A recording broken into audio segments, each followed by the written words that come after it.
Eu vou falar hoje aqui de domicílio fiscal mais vantajoso. Se você, repito, se você está esperando ouvir aqui de mim uma aula de direito tributário, esquece. Não é esse o conceito.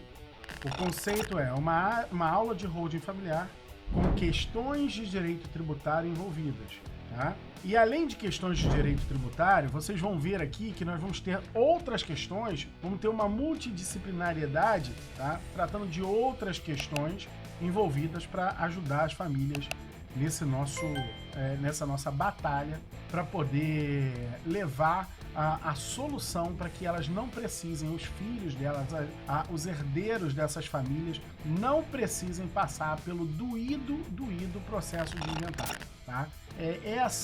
Esse é nosso norte maior, essa é a nossa missão maior. É lógico, a holding ela cumpre um papel muito além disso. Ela vai também cumprir o papel de organizar o patrimônio, proteger o patrimônio da família que exerce atividade econômica também, tá? Mas, sobretudo, ela vai ter esse condão de ajudar a família brasileira a evitar o penoso processo de inventário, tá? O penoso processo de inventário. E de que maneira a gente faz isso acontecer? A gente faz isso acontecer com um sem número de cláusulas na constituição dessa holding e que torna essa solução possível e automática, que não dependa mais nem mesmo da sua atuação. Você que fez a holding para a família, o dia que esse gatilho tiver que disparar, não dependa nem mesmo de você, tá? Que tudo fique automatizado. E nessa operação que a gente lida, a gente trata com alguns impostos, um deles que a gente consegue eliminar em grande maioria dos casos, que é o ITBI, outro deles que a gente também consegue eliminar, que é o imposto de renda, e outro que também a gente consegue não eliminar, mas reduzir abruptamente, que é o imposto de transmissão por causa da morte e doação, que é aquele imposto que incidiria na herança. Vamos lá, limites impositivos do Estado. Esse impositivo tem a ver com imposto, tá? Mas ele é mais do que imposto, são limites que o Estado tem para poder tributar, tá? E a tributação, o ato de tributar do Estado, ele precisa ter limites. Aliás, ele precisa muito mais. Você precisa, de uma vez por todas, começar a entender que tributar, olha só que nojento isso, que terrível. Tributar, ele tá no mesmo rol de prender, de ferir e de matar. Que louco isso. Sim, tributar, ele tá no mesmo rol de prender, de ferir e de matar. Que rol é esse? É o rol de ofensas do Estado contra o particular, contra o ser humano, contra o indivíduo. Primeiro, o Estado, ele não pode matar e nem ferir de forma alguma. O nosso Estado, tá? O Estado brasileiro não admite nenhum tipo, nem mesmo de punição, ok? Que leve à morte ou baseada no ferimento, tá? Então, matar e ferir, eles não são autorizados de forma alguma no Estado brasileiro, tá? Porém, outra coisa é a privação da liberdade, é o prender. O Estado, ele não pode te privar da liberdade, não pode. Assim como o Estado não pode tirar os seus bens. O Estado não pode te prender, o Estado não pode tirar os seus bens. Esta é uma regra, ok? Não pode prender e não pode te confiscar bens. E estas regras, elas têm exceções, ok? Elas comportam algumas exceções. Então veja, para punir o criminoso e para sustentar o Estado, são exceções que a gente encontra para poder prender e para poder tributar. Então, quais são as exceções?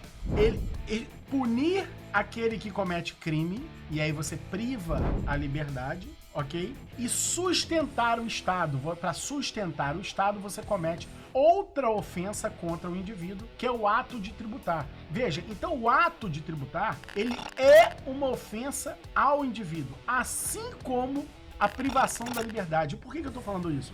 Porque, veja, todo mundo, quando faz a faculdade de Direito, gente, se apaixona pelo tal do direito penal. Todo mundo. Direito penal é lindo, é apaixonante.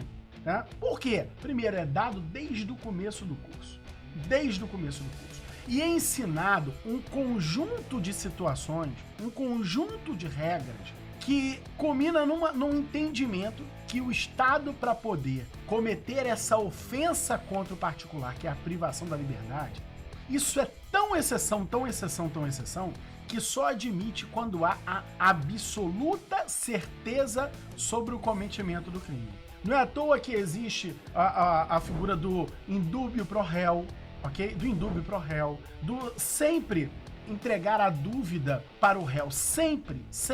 Então o Estado precisa ter absoluta certeza para poder privar a liberdade. Ele precisa ter rompido, ter exaurido todas as margens de incertezas que possam existir. E mais recentemente, isso ficou muito evidente quando o Supremo fez aquela revisão de eliminar a prisão em segunda instância. Por quê? Porque, veja, não me importa qual é a sua opinião política, não importa nem qual é a minha, tá? Mas a minha opinião técnica jurídica é o seguinte, é que dentro deste ordenamento jurídico que nós temos no Brasil, tá? Eu não vou falar qual é o meu desejo. Eu acho que deve ter prisão em segunda instância, ou não acho. Se você acha ou você não acha, o único caminho para mudar isso é alteração na Constituição. Agora, por dentro do ordenamento que nós temos no Estado brasileiro, só pode privar da liberdade o dia que a incerteza for exaurida ao completo. Esta é a regra do nosso jogo. Essa é a regra do nosso jogo.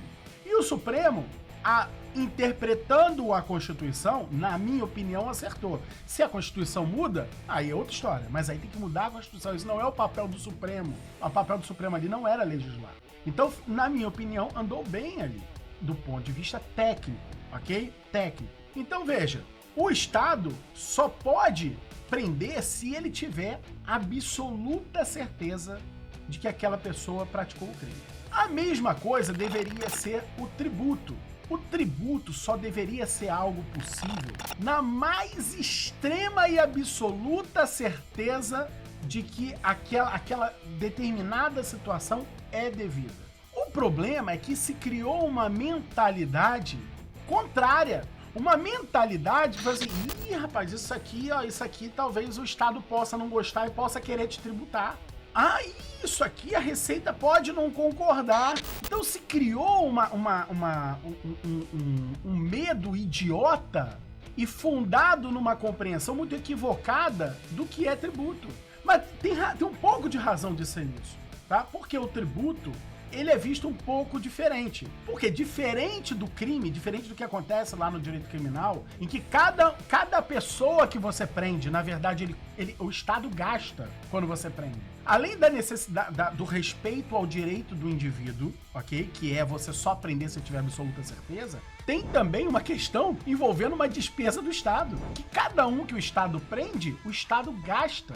E no tributo é o contrário. De cada um que cobra, o Estado ganha. Então isso muda completamente as interpretações, as ideias e tudo mais, mas não pode esquecer, não pode afastar que tributar está no mesmo rol de privar a liberdade, no rol de ofensas do Estado contra o indivíduo. É porque no tributar, a vaca é parideira, meu amigo. A nossa vaca é parideira. A vaca tem bezerro demais para mamar nas suas tetas. Essa é verdade. A gente vive num sistema, cara, não vejo muita diferença com a Índia. É um sistema de casta. O povo trabalha para sustentar os privilégios de meia dúzia. A gente tem todo um povo trabalhando para sustentar privilégios de meia dúzia. E assim, mesmo nessa coisa tenebrosa que a gente vive, olha, é um fato. É um fato. Enquanto você tem, por exemplo, eu vou dar nosso exemplo de advogado. O cara que é muito bom advogado não. Vamos falar assim, o cara que é muito bom em direito, desde os estudos, esse cara poderia estar aonde? Em algum lugar que o conhecimento dele girasse a economia, ok? Criasse grandes soluções jurídicas para girar a economia e o país crescer e rodar e recolher mais impostos e fazer mais pelo povo. Isso seria o ótimo. Mas não, a grande mente do direito, ele nem vai passar perto da iniciativa privada. A grande mente do direito tem que ser colocada onde? No Estado. Tem que virar juiz. E ao colocar essa grande mente jurídica no Estado, pô, cara, o cara é uma grande mente. O Estado tem que sustentar esse cara que, se tivesse na iniciativa privada, estaria bombando, arrebentando. Ou seja, começa. E quando eu falo que o Estado tem que sustentar privilégios de meia dúzia, eu não estou falando só do político, não. Eu estou falando, inclusive, do cara concursado, por exemplo, do Ministério Público, por exemplo, da magistratura. Ou seja, os caras têm super salários que têm que ser pagos por essa estrutura que é cara. É uma estrutura cara. E para manter essa estrutura cara, seja do judiciário, seja do legislativo, seja do executivo, para manter essa estrutura cara, o restante do povo tem que trabalhar para isso. Então ele tem que trabalhar, tem que produzir e ser tributado. E você precisa construir essa sistemática em que arrecadar é bom, em que, olha, se você tentar não pagar tributo, você tá errado. Não é. Não é isso, é um equívoco muito grande esse tipo de pensamento. Então, mas ainda que a gente conviva nesse ambiente que é hostil do ponto de vista tributário, cara, essa jossa tem regra. E a regra começa com o tal do princípio da legalidade. E as pessoas equivocadamente aprendem, lamentavelmente, rasamente, aprendem na faculdade, e aí a palavra é essa, rasa, aprender numa faculdade de direito que o princípio da legalidade, olha gente, eu sou tão grato pelos professores que eu tive na vida, caramba, porque olha só, aprender que princípio da legalidade é dizer que só vale tributo previsto em lei, isso é de uma... Nossa, isso é muito, muito raso, muito raso. Isso é muito raso. O princípio da legalidade, ele, na verdade, ele encobre uma máxima que é o fundamento prioritário no direito tributário, que é a seguinte: só se admite tributo consentido. Tá? E quando é consentido, não é aquele que faz sentido. Aquele que você consentiu. Todos os tributos que estão aí, o povo precisa ter consentido. Ou seja, o que é tributo consentido? Só pode aquele cujos meus representantes disseram: esse pode, esse pode. E eu vou falar mais ainda.